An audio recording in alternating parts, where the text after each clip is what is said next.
보신 것처럼 민주당이 한덕수 권한 대행에 이어 국무위원 추가 탄핵 가능성까지 언급하며 압박 수위를 높이고 있습니다.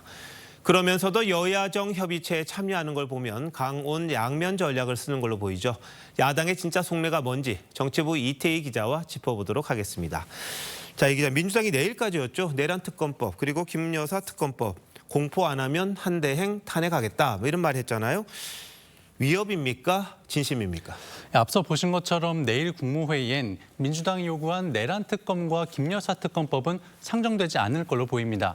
결국 민주당이 말한 24일 데드라인은 넘기게 될 공산이 큰 겁니다.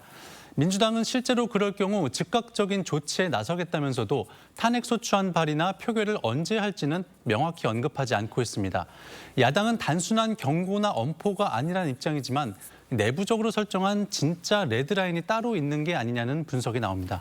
자, 그럼 두 특검법보다 더 중요한 뭔가가 있다는 거네요. 네, 민주당은 크게 국정 안정 그리고 이른바 내란 진압을 탄핵 정국에서 당의 주요 전략으로 삼고 있습니다.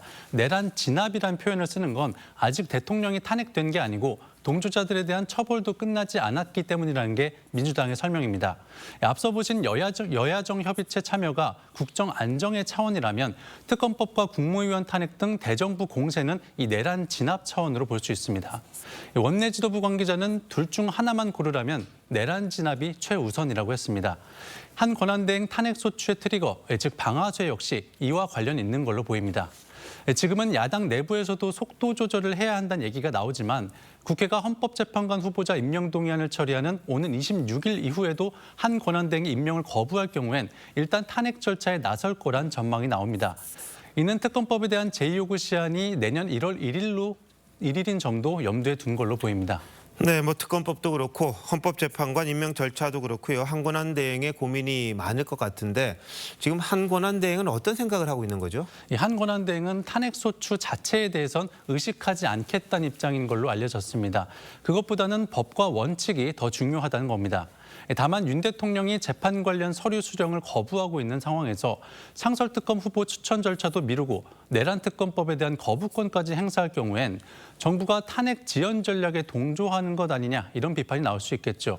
바로 이런 점이 한 권한대행의 고민일 듯합니다. 네.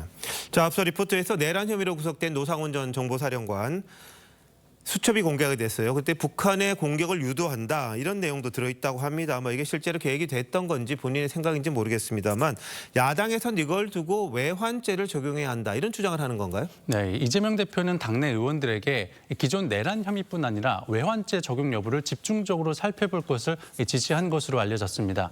앞서 민주당은 지난 9일 윤 대통령과 김용현 전 장관을 외환죄 혐의로 고발하기도 했는데 실제로 노 전 사령관의 메모가 드러나자 민주당은 외환죄 정황이 드러났다며 윤 대통령을 빨리 체포하라고 주장했습니다.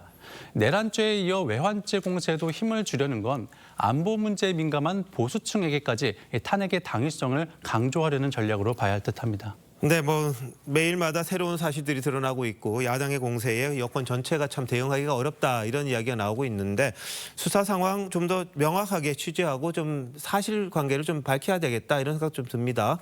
자, 이 기자 잘 들었습니다.